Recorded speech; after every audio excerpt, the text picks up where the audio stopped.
सबको मेरा जय श्री कृष्ण। राधे राधे।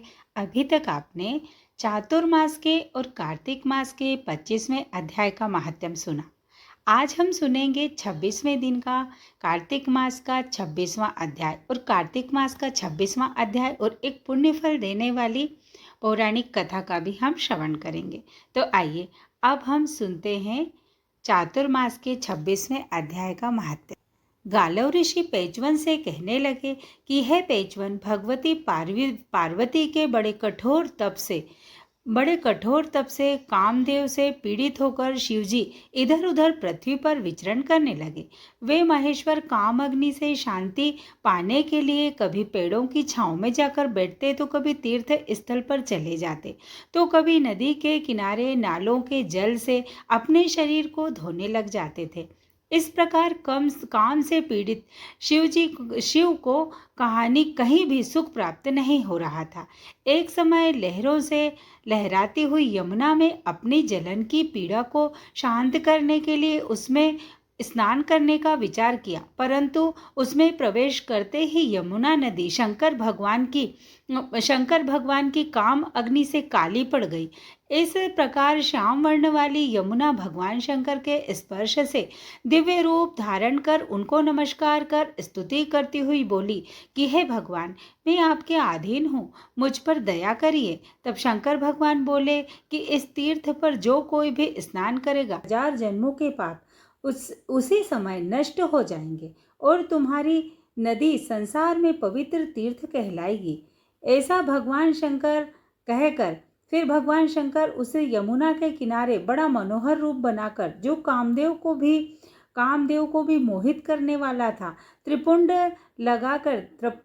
लगा धारण कर बाजे बजाने लगे, कभी गीत गाने लगे, कभी नृत्य करने लगे। इस प्रकार विषयों के आश्रय में इधर उधर विचरण करने लगे। इस प्रकार मुनि पत्नियों से कभी क्रोधित होने और कभी हंसने लगते। शंकर की ऐसी लीला देखकर ऋषि पत्नियां चारों ओर इकट्ठी होकर अपने अपने पतियों की सेवा और घर का कामकाज छोड़कर महादेव के उस रूप पर मोहित होकर अपने ही मन में विचार करने लगी और इधर उधर उनके चारों ओर घूमने लगी और उनसे मजाक करने लगी। जब सभी ऋषि पत्नियों ने अपनी अपनी स्त्रियों को ऐसा रूप देखा, तो सभी ऋषियों ने यह देखकर विचार किया। जब ऋषियों ने यह दुर्विचार देखा, तो वह सब लाठियां लेकर इधर उधर भागे और कहने लगे, इस दुष्ट को मार डालो। यह कौन दुष्ट है, यहाँ आ गया है। तब शंकर भगवान भी उनके डर से वहाँ से डर के मारे भाग निकले।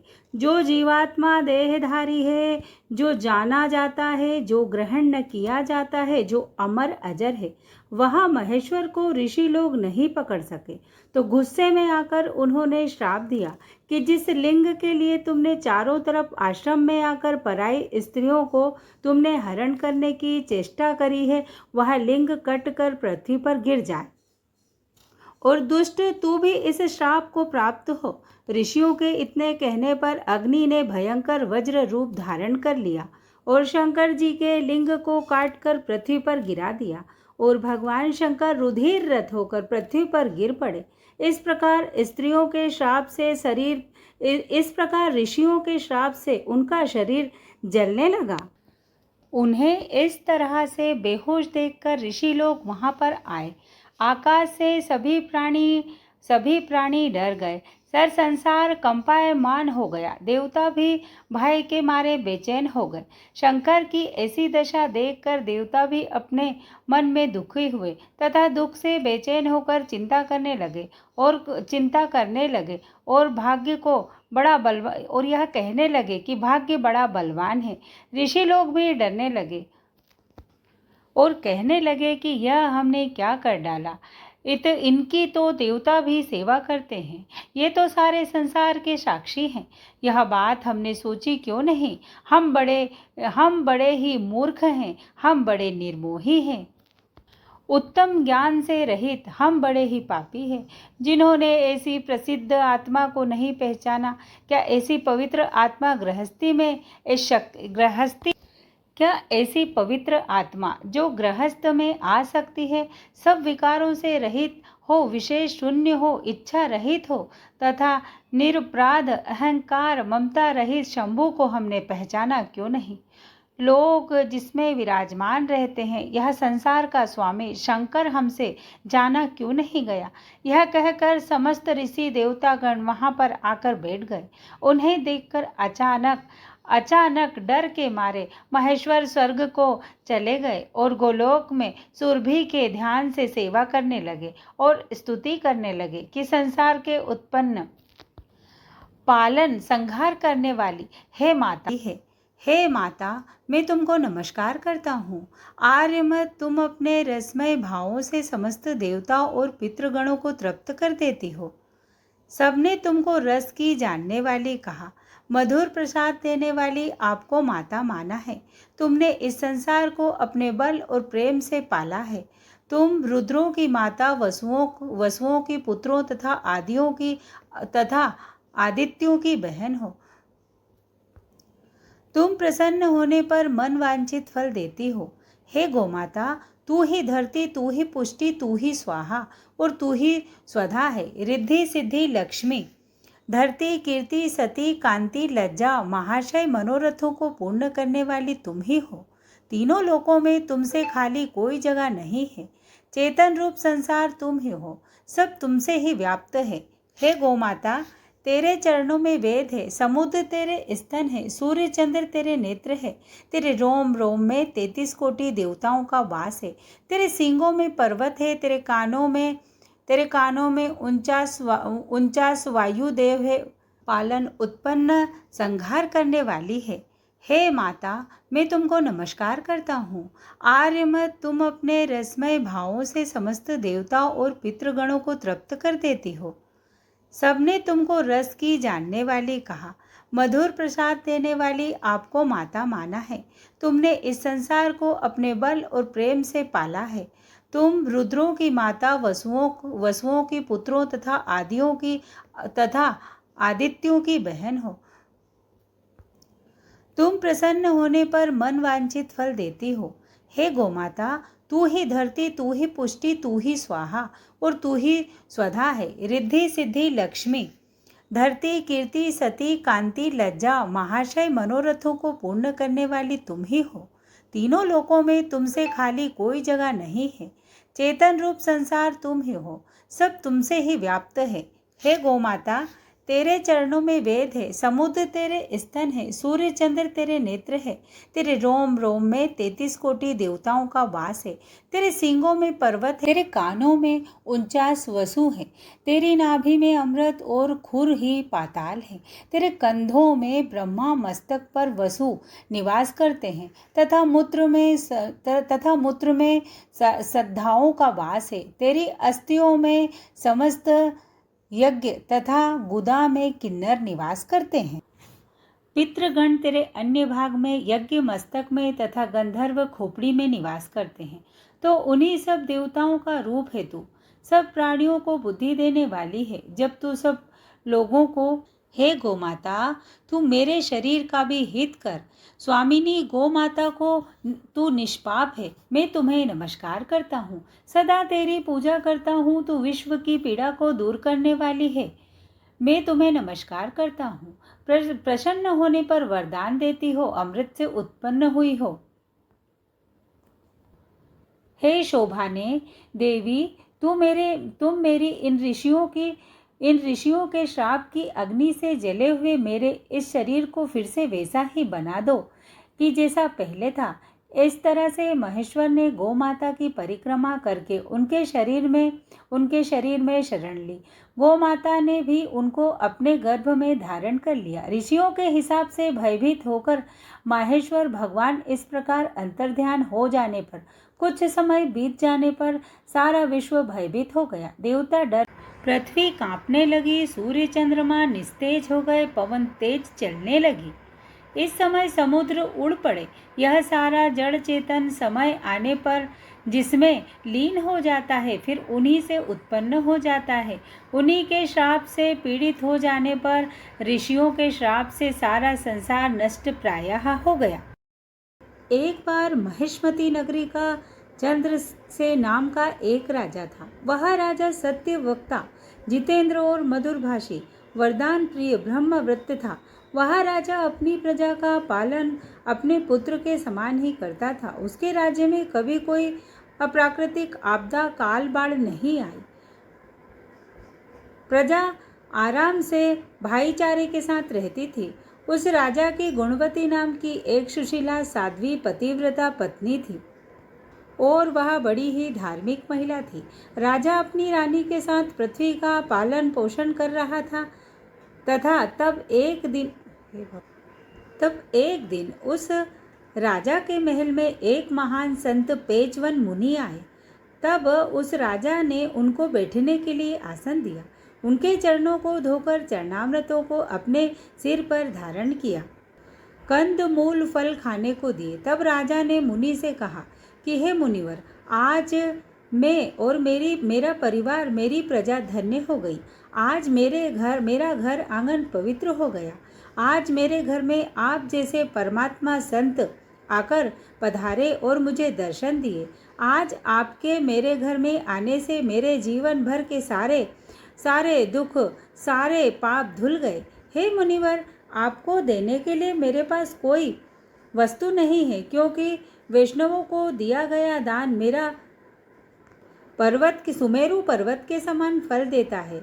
मेरा राजकोष आज मैं आपको अर्पित करता हूँ। कृपा करके आप उसे स्वीकार करें। तो मुनि ने रानी से कहा, हे रानी, तू अवैधव्य हो, सदा अखंड और सौभाग्यवती रहो और अपने पति की सेवा करती रहो तथा केशव भगवान में सदा तुम्हारी ऐसी ही भक्ति रहे।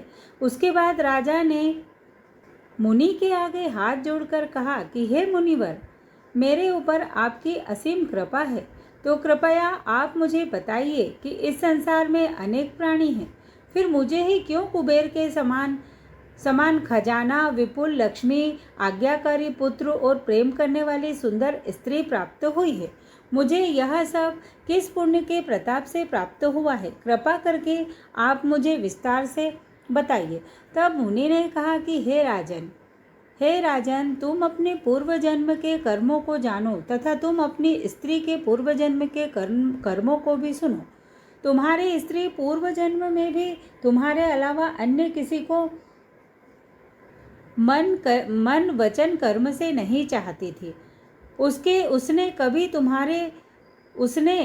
तुम्हारे प्रति दुष्ट भाव नहीं रखा। राजन, तुम पूर्व जन्म में शूद्र जाति में पैदा हुए, हमेशा जीव हिंसा किया करते थे, नास्तिक प्रवृत्ति के दुष्चरित्र तथा स्त्रीगामी, वेश्यागामी, चोरी चकारी करने वाले, मांस मदिरा का सेवन करने वाले थे।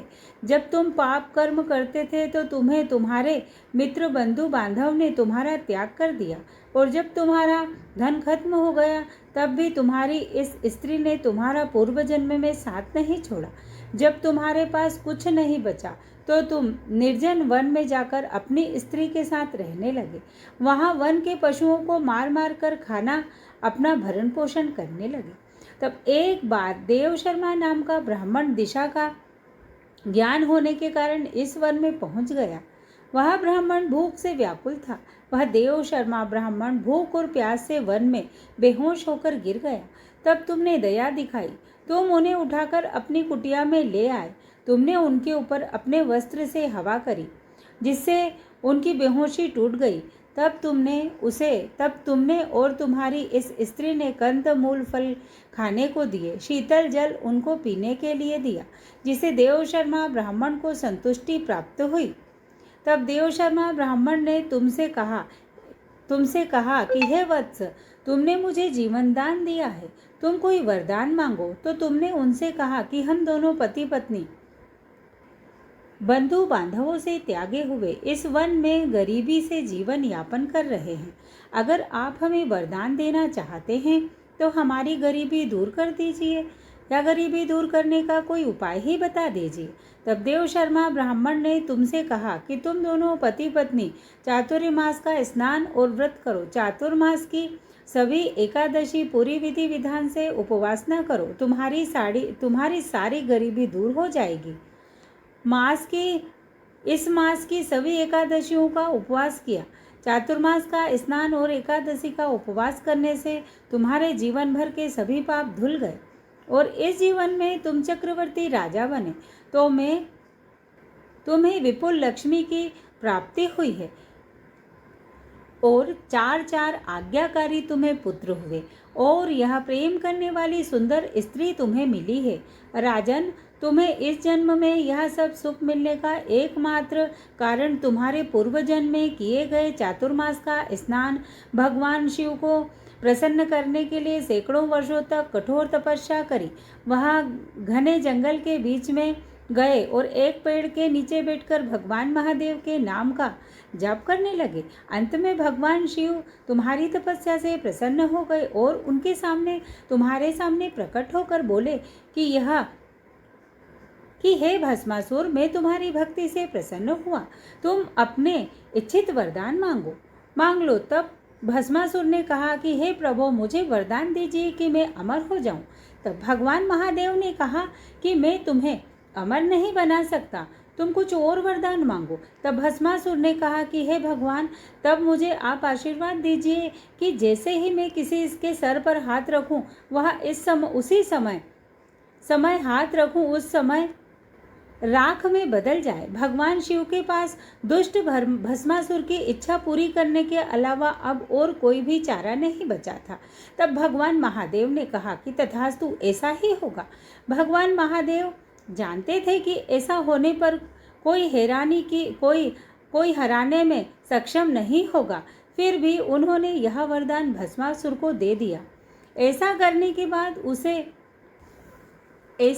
के बाद उस भस्मासुर ने कई इंसानों को मार दिया। वह इंसान को इंसान नहीं समझता था और इंसानों को मार देता था। जब सारे इंसान मारे गए तो वह भस्मासुर देवताओं के पीछे पड़ गया। भस्मासुर को हराने में असमर्थ होने पर सभी देवता भगवान विष्णु के पास गए और उन्होंने कहा कि हे प्रभु, आपके वरदान केवल से भस्मासुर इंसानों की हत्या कर रहा है और अब हम देवताओं के पीछे भी वह पड़ गया है। किसी तरह से वह जल्दी से पृथ्वी और स्वर्ग को उसने जीत लिया है। तब भगवान विष्णु ने सभी देवताओं से कहा कि हे देवताओं, तुम चिंता मत करो, अब भस्मासुर से मैं तुम्हारी रक्षा करूंगा। उसके बाद विष्णु भगवान ने मोहिनी रूप धारण किया और भस्मासुर के पास चले गए। मोहिनी रूप में विष्णु भगवान कितने सुंदर लग रहे थे कि कोई अप्सरा उनके आगे पानी भरती। मोहिनी इतनी सुंदर थी कि भस्मासुर उसे पाने के लिए कुछ भी कर सकता था। भस्मासुर उसे देखता ही रहा, अपनी आंखें हटाने को तैयार नहीं था। वह मासूम सी मोहिनी से कहा कि यह अप्सरा, मैं तुमसे प्रार्थना करता हूँ कि तुम मुझसे विवाह कर लो। शर्माते हुए वह मोहिनी बोली कि मैं तुमसे विवाह नहीं कर सकती, तुम एक बदसूरत राक्षस हो। भस्मासुर मोहिनी के प्रेम में अंधा हो चुका था, इसीलिए वह उसके लिए कुछ भी करने को तैयार हो गया। तब भस्मासुर ने कहा कि हे प्यारी, मुझसे विवाह कर लो, मैं तुम्हारे लिए कुछ भी करने को तैयार हूँ, तुम जो कहोगी मैं वही करूँगा। तब मोहिनी ने कहा कि ठीक है, मैं एक शर्त पर तुमसे विवाह करूँगी। अगर तुम एक अच्छे नर्तक हो तो मैं तुमसे विवाह कर लूँगी। तो भस्मासुर ने मोहिनी से कहा कि हे सुंदरी, मैं साबित कर दूंगा कि मैं एक अच्छा नर्तक हूँ। तो मोहिनी रूप विष्णु भगवान ने कहा कि यह भस्मासुर मैं नृत्य करूंगी। यदि तुमने अपने कदमों को मेरे कदमों से मिला दिया तो मैं निश्चय ही तुमसे विवाह कर लूँगी। बस भस्मासुर इस बात के लिए सहमत हो गया। उसके बाद नृत्य शुरू हुआ। मोहिनी जैसा नृत्य करती, भस्मासुर भी इसी तरह नृत्य करने लगा। नृत्य के दौरान मोहिनी ने अपने हाथ अपनी कमर पर रखे तो उस भस्मासुर ने भी अपने हाथ अपनी कमर पर रख लिए। फिर मोहिनी ने अपने हाथ अपने कंधों पर रखे तो भस्मासुर ने भी ऐसा ही किया। फिर मोहिनी ने अपने हाथ अपने माथे पर रखे तो भस्मासुर ने भी अपना हाथ अपने नाक पर अपने माथे पर रखा। मोहिनी ने अपना हाथ अपने अगले गाल को छुआ तो भस्मासुर ने भी अपना हाथ अपने गाल को छुआ। इस तरह लंबे समय तक नृत्य चलता रहा। मोहिनी नृत्य करते हुए कम से कम मोहिनी से बार बार मिलने की कोशिश करता रहा कि वह अपने वरदान वाली बात भी भूल गया। परंतु जैसे ही उसकी नकल करते हुए भस्मासुर ने अपना हाथ अपने सिर पर रखा तो वह राख के ढेर में बदल गया। भस्मासुर की मृत्यु हो गई। सभी देवताओं ने राहत की सांस ली। इस प्रकार मोहिनी, जिसने पहले भी दैत्य और असुरों को अमरता का वरदान देते समय चकमा दिया था, उसने इस बार भी भस्मासुर को चकमा दे दिया और उसने अपने सर पर हाथ रखकर खुद को ही राख के ढेर में बदल दिया। मोहिनी अपने मूल रूप में आ गई। भस्मासुर की राख पर भगवान विष्णु खड़े थे और स्वर्ग से कोटि देवता उनके ऊपर फूल बरसा रहे थे। तो बोलिए भगवान विष्णु की जय, लक्ष्मी नारायण की जय, भगवान शंकर की जय, उमापति महादेव की जय। आशा करती हूँ कि आपको यह कथा पसंद आई होगी। अगर आपको हमारी यह कथा पसंद आई हो तो आप हमारी इस कथा को अपने दोस्तों के साथ, अपने रिश्तेदारों के साथ ज़रूर शेयर करें। चैनल को सब्सक्राइब करें, कमेंट्स में जय श्री कृष्णा लिखें। हमारे साथ बने रहने के लिए आप सबका बहुत बहुत धन्यवाद। कहानी पूरी सुनिए, अधूरी छोड़कर मत जाइए। आइए अब हम सुनते हैं कार्तिक मास का 26वां अध्याय। देवगणों के ऐसे वचन सुनकर धर्मदत्त ने कहा, सब मनुष्य भगवान विष्णु की प्रसन्नता के लिए विधिवत आराधना, यज्ञ, दान, व्रत, तीर्थ तथा तप आदि करते हैं, किंतु ऐसा कोई सरल उपाय बताओ जिसके करने से इन सब का फल प्राप्त हो। तब गणों ने कहा, हे द्विज श्रेष्ठ, आपका प्रश्न बड़ा श्रेष्ठ है। हम आपको भगवान विष्णु को शीघ्र प्रसन्न करने का उपाय बताएंगे। हम इतिहास सहित प्राचीन वृतांत सुनाते हैं, सावधानी से सुनो। प्राचीन काल में कांचीपुरी में चोल नामक चक्रवर्ती राजा राज्य करते थे। उसी के नाम से उसके देश का नाम था। चोल देश ही प्रसिद्ध था। राजा चोल के राज्य में कोई भी प्राणी दरिद्र, दुखी, पापी व रोगी न था। यह सब राजा के यज्ञ करने का प्रभाव था। ताम्रपाणी नदी के दोनों किनारों पर सोने के यज्ञ स्तंभ सुशोभित थे। हे द्विवर, एक दिन वह राजा भगवान विष्णु के पास गया। भगवान उस समय शेष शैया पर योग निद्रावश सो रहे थे। राजा ने उनकी मणियों, मोतियों और स्वर्ण के दिव्य फूलों द्वारा पूजा की और साष्टांग प्रणाम करके भगवान के चरणों के पास ही बैठ गया। थोड़ी देर के बाद राजा ने अपनी नगरी कांचीपुरी के ब्राह्मण विष्णुदास को वहां आते हुए देखा। विष्णुदास भगवान की पूजा के लिए तुलसी दल और जल लिए था। विष्णुदास ने वहां आकर भगवान को विष्णु सूक्त मंत्रों द्वारा स्नान करवाकर मंजरी तथा दलों से उनका विधिवत पूजन किया। विष्णुदास के चढ़ाए हुए दलों से राजा के चढ़ाए हुए मणि, मोती व स्वर्ण के फूल ढक गए। राजा यह देखकर क्रोध में भरकर बोला, ढोंगी मूर्ख, तूने मेरी चढ़ाई हुई मणियों, मोतियों व सोने के फूलों को तुलसी दलवा अपने सारे फूलों से ढक दिया है।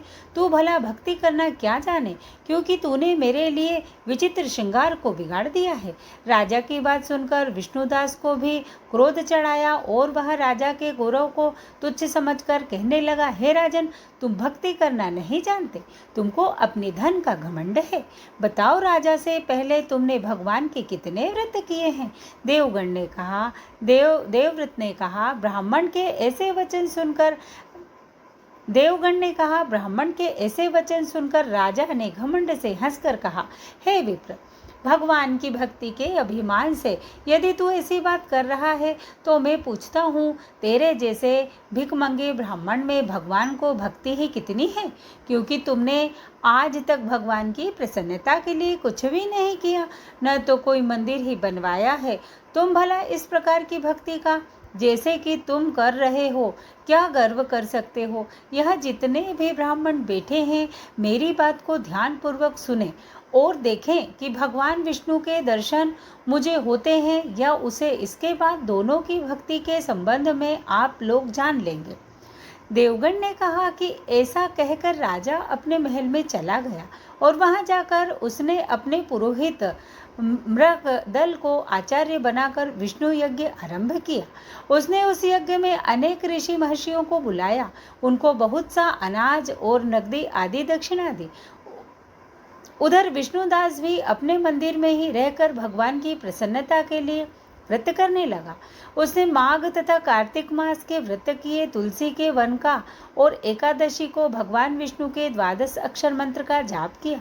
वह भगवान को प्रसन्न करने के लिए गीता गाता व नृत्य करता, नृत्य प्रति व्रत करता था। भूमि पर सोता हर समय भगवान को प्रसन्न करने के लिए माघ तथा कार्तिक व्रत भी किया करता और उन व्रतों के नियमों का पालन भी किया करता था, उद्यापन भी किया करता था। और इस प्रकार राजा चोल और विष्णुदास द्वारा आराधना करते हुए बहुत दिन बीत गए। आज का कार्तिक मास का अध्याय यहीं समाप्त। 27वां अध्याय हम कल सुनेंगे। जब तक के लिए जय श्री कृष्णा, राधे राधे। आपको मेरी कथा कैसी लगी, पसंद आई हो तो वीडियो को लाइक करें, चैनल को सब्सक्राइब